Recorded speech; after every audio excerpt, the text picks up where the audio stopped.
Hey gang, welcome back here to another edition of Intuitive Angling. Thanks a lot for making a little time to watch the video. Today I'm going to share with you guys if there's one jig tip you guys need to know above anything else that's going to help you guys catch more jig fish, what that one tip is. We cover jigs a lot on this channel. We'll continue covering them, but I just want to give you guys one of the most important elements of it that anybody can do. It's really simple and easy to do this little trick I'm going to talk about. Real quick, I just want to remind you guys, if you all are interested in any of the jigs I'm talking about, the block of old school jigs, I'll include the Baitworks link in the description where you can get you some there. And also you can do some, whatever you need for fishing, you can get them right there at Baitworks. They got every fishing lure in the country on there. So I'll put that in the description. It's a good way to help the channel if you want to help out there. Much appreciated. Okay guys, let's get into this. Jigs, you guys watch the channel before, we talked about them a lot. As you know, if you've watched the channel, jigs and jerk baits, in my opinion, are the two most complex lure categories because there's simply so many variables to them. So I'm going to chip away at one of those variables here at jig fishing. So anyway, I'm going to show you guys, this is just a quick tip I'm going to give you guys. It doesn't take very long.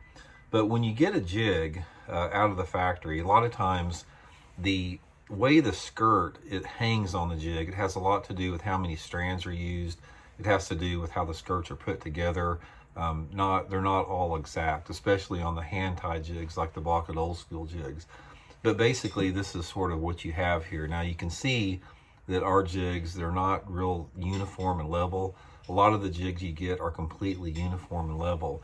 That is what you do not want. So I'm going to show you guys what I like to do to give a jig a better look on there. Now, first of all, in my opinion, you want to make a jig look sort of ratty looking.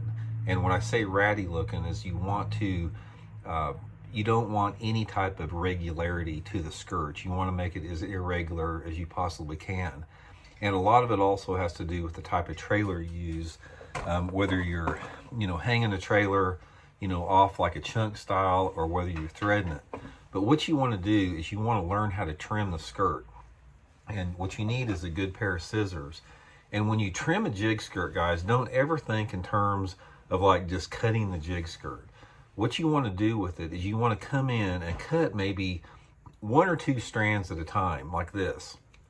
Because what I'm wanting is I'm wanting to create that irregular feature. So I may come in here and I'll trim one maybe 1/4 of an inch from the bottom, and then I'll turn it around and I'll maybe clip a couple two right next to the head to get some short strands by the head.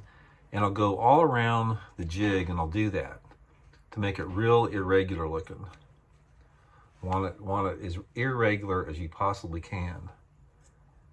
And also a lot of it depends on the profile that you want, because the shorter you trim the skirt from the bottom, the smaller profile the jig's going to be. Sometimes you want that. Sometimes you want the larger profile of the skirt hanging farther down. But regardless, you want that irregular look. So you can see there, it's really irregular. And see how I've got some strands that are sort of going haywire out the head there. This is what you want. You want a few of these strands to be sort of crazy out the top here. So you can also go in and you can take one like that and just pull it in half. And then you can get, sort of a crazy looking one there. But that is desired right there. Sort of something that's little crazy looking like that. So what happens is when you put this in the water, it just looks more realistic. It looks more natural. Nothing in nature is really uniform as far as something that's injured. So this is the look that I'm wanting to go with it.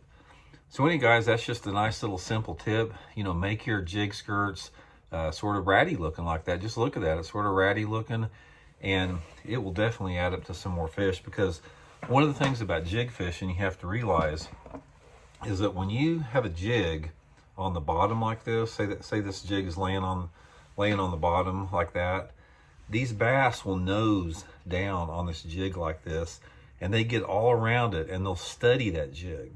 So it's not like a crankbait or a spinnerbait or a moving bait that causes a reaction strike. A jig bite is different unless the bass hits it on the fall.